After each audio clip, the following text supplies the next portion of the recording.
Assalamualaikum warahmatullahi wabarakatuh. Bertemu kembali dengan channel Ibra Fatih 18.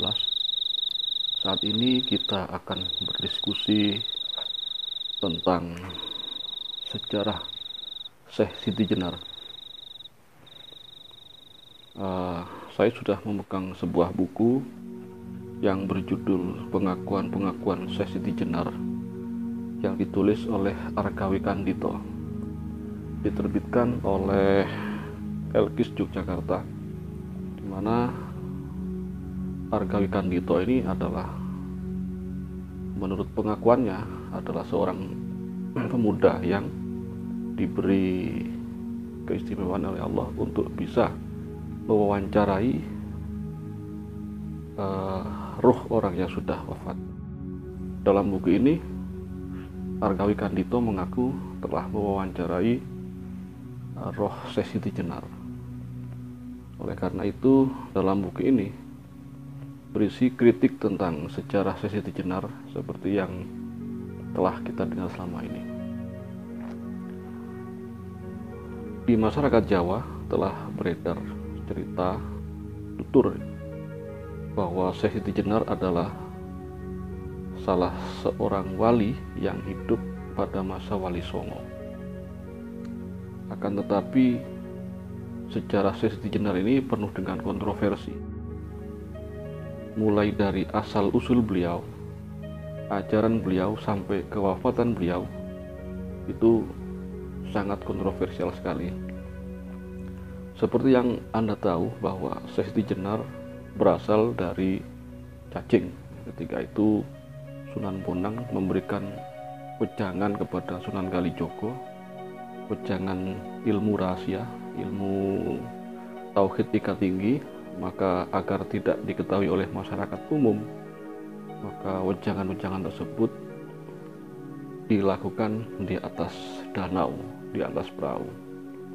Ketika sedang memberikan wejangan, itu perahu yang mereka tumpangi, yang beliau tumpangi itu bocor. Kemudian Sunan Kalijogo mengambil lumpur untuk digunakan menambal kebocoran kapal tersebut. Ternyata tanpa sepengetahuan beliau berdua, di dalam lumpur tersebut terdapat seekor cacing merah. Ketika wejangan ilmu hakikat ini dilanjutkan lagi, Sunan Bonang merasa terganggu bahwa apa yang beliau sampaikan kepada Sunan Kalijogo itu ternyata ada yang menguping. Benarkah dalam Islam ini ada ilmu-ilmu tertentu yang dalam tanda kutip disembunyikan atau tidak untuk konsumsi umum? Jika ditilik dalam sejarah Nabi memang ada, terutama ilmu makrifat, ilmu tentang ketuhanan yang memang dalam tanda kutip tidak bisa diberikan secara umum kepada masyarakat, karena seperti yang dikatakan oleh seorang sahabat, salah satunya adalah Abdullah bin Abbas dan Sayyidina Ali, bahwa apabila beliau mengungkapkan apa yang telah diajarkan Rasulullah secara pribadi, ilmu makrifat, maka orang-orang Islam akan membunuh Abdullah bin Abbas ini karena dianggap murtad. Tapi wallahu a'lam bishawab. Pada umumnya Islam tidak ada yang disembunyikan. Islam ini sudah kafah, sudah sangat lengkap, sehingga tidak ada yang disembunyikan. Akan tetapi memang untuk ilmu-ilmu makrifat, ilmu tingkat tinggi, ilmu ketuhanan, memang tidak bisa dibuka secara umum kepada orang awam, karena dikhawatirkan ada kesalahpahaman. Karena apabila kita membahas tentang ilmu tauhid, maka salah sedikit saja akibatnya bisa fatal. Nah, ketika Sunan Bonang merasa terganggu oleh kehadiran cacing ini, kemudian menurut dongeng, menurut cerita tutur itu, Sunan Bonang akhirnya dengan izin Allah menyuruh untuk cacing itu menampakkan diri. Kemudian cacing tersebut berubah menjadi manusia yang kemudian diangkat sebagai murid juga oleh Sunan Bonang dan menjadi Syekh Siti Jenar. Kemudian kontroversi yang kedua adalah Syekh Siti Jenar mengajarkan faham wahdatul wujud atau wihdatul wujud atau bersatunya Tuhan dengan makhluk, atau dalam bahasa Jawa disebut manunggaling kawula Gusti, bersatunya hamba dan Tuhan. Benarkah demikian? Bahkan di dalam film-film dan buku-buku sejarah yang selama ini kita baca, itu dikatakan bahwa Syekh Siti Jenar itu wafat karena ditusuk keris oleh salah satu anggota Wali Songo. Akan tetapi, benarkah seperti itu? Mari kita bedah buku yang ditulis oleh Argawi Kandito ini. Menurut Argawi Kandito yang mengaku telah mewawancarai ruh Syekh Siti Jenar, wallahu a'lam tentang proses ini, itu mungkin para pemirsa memiliki persepsi masing-masing. Akan tetapi tugas saya dalam video ini adalah mereview atau menceritakan kembali apa yang saya baca dalam buku ini.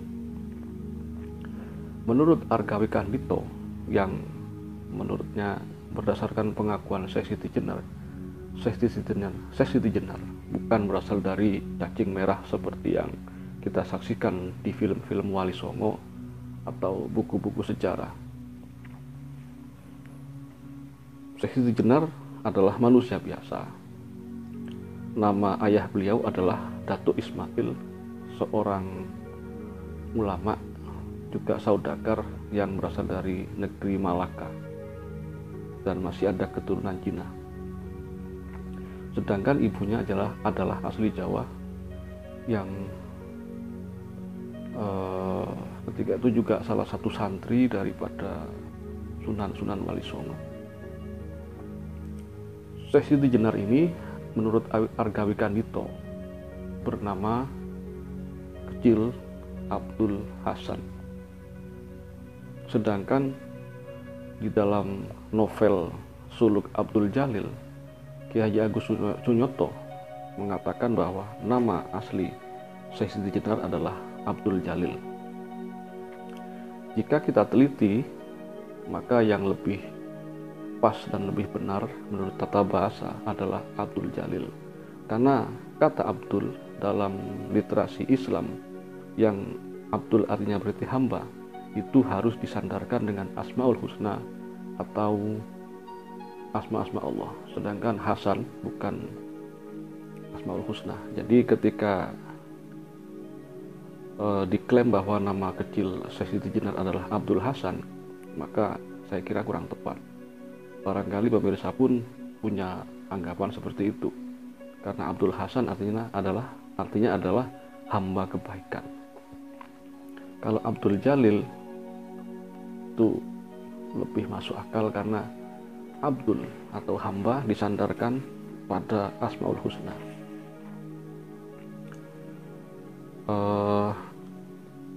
Syekh Siti Jenar ini hidup semasa dengan para wali Sunan Wali Songo. Bahkan menurut Argawi Kandito dalam buku ini merupakan partner dari para Sunan Wali Songo. Syekh Siti Jenar mengawali pendidikan agamanya kepada seorang ulama di Demak ketika itu. Kemudian beliau karena merasa kurang puas dengan ilmu yang didapatkan, Syekh Siti Jenar muda ini kemudian berhijrah ke Baghdad untuk memperdalam ilmu agama. Termasuk ketika itu beliau berhaji. Nah, di Baghdad ini Syekh Siti Jenar mempelajari banyak literasi, termasuk literasi yang ditulis oleh Al-Hallaj.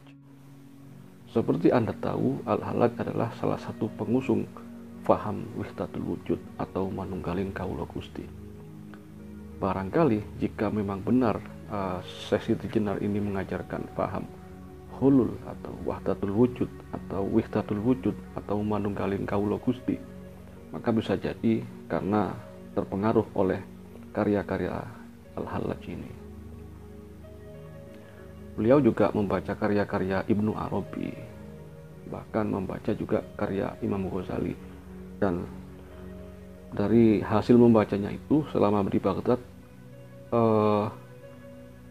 Siti Jenar merangkum beberapa kitab, kemudian hasil rangkuman tersebut dijadikan literasi ketika beliau kembali ke Jawa, termasuk beliau bagikan dan diskusikan kepada para Sunan Wali Songo. Perlu kita catat bahwa pada masa Wali Songo, budaya literasi kita itu lebih kurang menarik masyarakat. Kenapa akhir-akhir ini ada beberapa golongan yang mengatakan bahwa Wali Songo adalah dongeng atau mitos, dengan dasar bahwa karya-karya para Sunan Wali Songo itu tidak ada, karena memang saat itu budaya penyebaran ilmu itu lebih populer melalui budaya lisan atau petok tular, dan memang ada beberapa sunan yang membukukan pemikiran-pemikiran mereka, tetapi hanya sedikit. Itu pun ketika VOC datang ke Indonesia dan bangsa-bangsa Eropa yang lain datang Nusantara ini dengan semangat menyebarkan agama mereka, orang-orang Eropa banyak menjarah berbagai bukti sejarah, baik itu berupa literasi maupun pusaka-pusaka, bahkan artefak-artefak itu dicuri untuk dibawa ke negara mereka. Barangkali mereka merasa hal itu sebagai barang rampasan, atau bisa jadi untuk mengaburkan Islam ke depan, mengaburkan sejarah Islam ke depan, karena memang semangat bangsa Eropa datang ke Nusantara terutama selain untuk mencari kekayaan, mencari kejayaan, juga untuk untuk menyebarkan agama mereka. Dan karena mereka sudah memiliki sistem keilmuan yang sudah lebih tertata, maka mereka tahu bahwa peninggalan-peninggalan sejarah ini sangat penting untuk mereka amankan demi kelangsungan agama yang mereka bawa. Saya yakin para pemirsa pernah membaca atau menonton di YouTube atau di literasi yang lain bahwa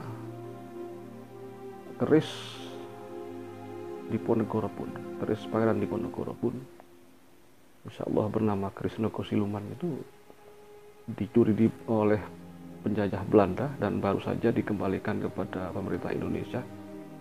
Dan surat menyurat antara Ratu Sima di kerajaan Kalingga atau Jepara sekarang dengan Kesultanan Turki itu ternyata mereka simpan di perpustakaan Louvre Prancis. Sedangkan karya Sunan Bonang yang berupa suluk Sunan Bonang ternyata mereka curi, kemudian disimpan di perpustakaan Leiden, Belanda. Oleh karena itu tidak heran jika peninggalan literasi dari para Sunan Wali Songo dan juga Syekh Siti Jenar ini sangat minim. Nah, kembali kepada Syekh Siti Jenar. Menurut Argawi Kandito, Syekh Siti Jenar dengan para Sunan Wali Songo itu tidak pernah ada friksi atau konflik, karena sebenarnya Sunan Wali Songo ini sangat menjaga hubungan baiknya dengan Syekh Siti Jenar. Dalam pola dakwahnya, Syekh Siti Jenar ini lebih mirip Sunan Kalijogo dan Sunan Bonang yang lebih mengedepankan pendekatan kultural, sehingga untuk membahasakan ajaran-ajarannya, Syekh Siti Jenar ini lebih banyak menggunakan bahasa-bahasa lokal, dan karena lebih menitik beratkan pada pengajaran ilmu tasawuf atau ilmu hakikat, maka banyak ajaran-ajaran Syekh Siti Jenar yang disampaikan berupa persemon atau bahasa abstrak ya, atau bahasa-bahasa yang tidak bisa dicerna secara langsung karena ketinggian sastranya. Dan memang seperti kita tahu bahwa kitab-kitab tasawuf pun itu kan lebih menggunakan bahasa-bahasa kiasan atau bahasa majas dalam penyampaiannya. Maka dari sinilah timbul kemudian kesalahpahaman masyarakat bahwa Syekh Siti Jenar mengajarkan bersatunya hamba dan Tuhan, atau yang disebut dengan manunggaling kawula Gusti. Apalagi hal ini diperparah dengan campur tangan orang-orang Eropa, misionaris Eropa di kemudian hari, yang menulis buku-buku seperti Serat Centini. Ya, memang Serat Centini ditulis oleh orang Jawa, tetapi hal itu atas perintah orang-orang Eropa. Secara umum memang Serat Centini ini berisi tentang dalam Kama Sutra atau tutorial dunia ranjang versi Jawa, tetapi dalam Serat Centini itu juga disinggung sejarah History of Java yang ditulis oleh orang-orang Eropa, juga penuh tendensi, dan tendensi tersebut dalam rangka untuk menenggelamkan atau mengkaburkan sejarah yang sebenarnya dari Wali Songo, termasuk Syekh Siti Jenar ini. Menurut Argawi Kandito, ketika Syekh Siti Jenar diwawancarai dalam tanda kutip, beliau menyangkal telah mengaku sebagai Tuhan, yang dalam masyarakat disebut manunggaling kawula Gusti, adalah kedekatan antara hamba dengan Tuhan. Jadi bisa diambil kesimpulan, Syekh Siti Jenar ini tidak pernah mengajarkan paham ulul atau paham manunggaling kawula Gusti atau paham wahdatul wujud. Yang disebut dengan apa yang dikatakan manunggaling kawula Gusti adalah kedekatan atau merasa dekatnya seorang hamba kepada Tuhan. Nah, untuk memudahkan pemahaman masyarakat awam ketika itu, maka digunakanlah istilah manunggaling kawula Gusti, yang artinya bukan manunggal secara fisik, bukan faham yang mengatakan fana, manusia itu lebur, tidak ada, yang ada hanya Tuhan, seperti yang kita saksikan di film-film. Bukan seperti itu. Demikian menurut Argawi Kandito ketika ia mengaku mewawancarai Syekh Siti Jenar. Oleh karena itu, kemudian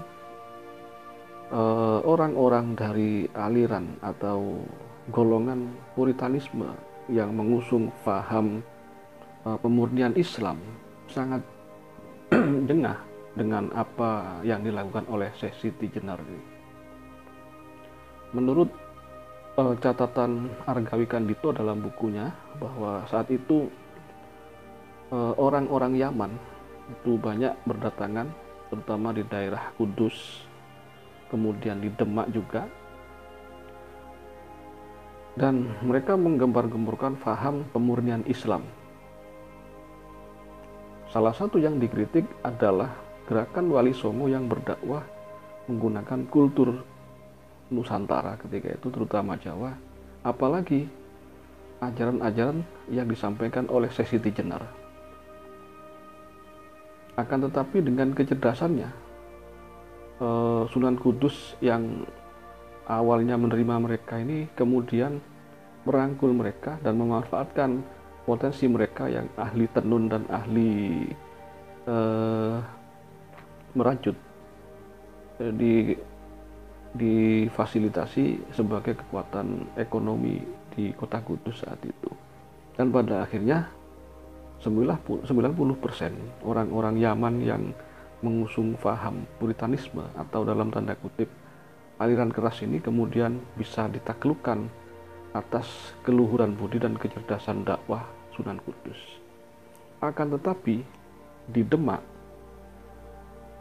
di mana Syekh Siti Jenar hidup, ternyata paham ini telah diikuti oleh orang-orang lokal, orang-orang Jawa, dan mereka sangat getol mengkritik ajaran-ajaran Syekh Siti Jenar.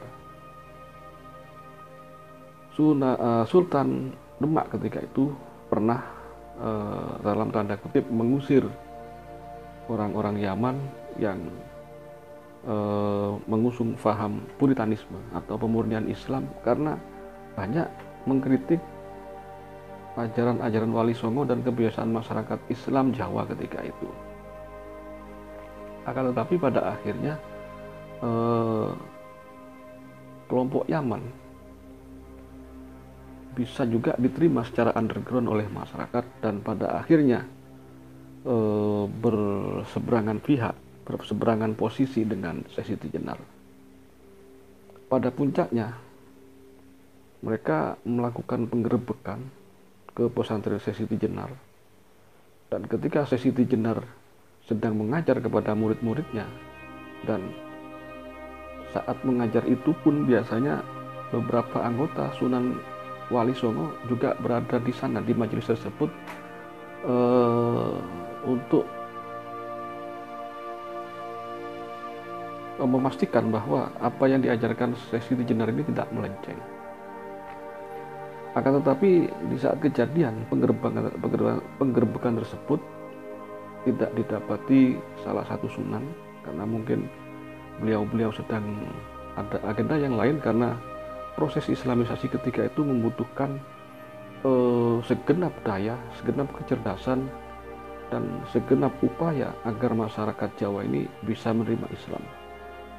Akhirnya kelompok Yaman ini merangsek ke pesantren Syekh Siti Jenar saat mengajar dan secara tiba-tiba menusuk beliau dengan tombak. Maka terjadilah keributan sehingga saat itu ada 6 orang yang wafat. Yang pertama Syekh Siti Jenar sendiri, kemudian salah seorang santrinya Syekh Siti Jenar, dan 4 orang dari pihak Yaman termasuk yang melakukan eksekusi terhadap Syekh Siti Jenar. Jadi menurut Argawi Kandito yang ia klaim berdasarkan pengakuan Syekh Siti Jenar, tidak benar bahwa Syekh Siti Jenar dieksekusi oleh Sunan Wali Songo dan jasadnya berubah menjadi anjing. Itu sangat tidak benar. Kemudian Demak ketika itu membara atas peristiwa penyerangan terhadap ulama besar, yaitu Syekh Siti Jenar ini. Kemudian timbul demo atau protes agar Kesultanan Demak itu mengusir golongan Yaman, dan demo itu pun ternyata didalangi oleh klan Pajang yang saat itu memang ada friksi dengan Kesultanan Demak. Demikian mungkin diskusi kita kali ini. Kami persilahkan para pemirsa dan siapapun Anda untuk memberikan komentar, baik berupa sanggahan maupun tambahan informasi, karena apa yang kita diskusikan ini tentu saja masih jauh dari sempurna. Saya berterima kasih kepada Argawi Kandito yang telah menulis buku, juga kepada penerbit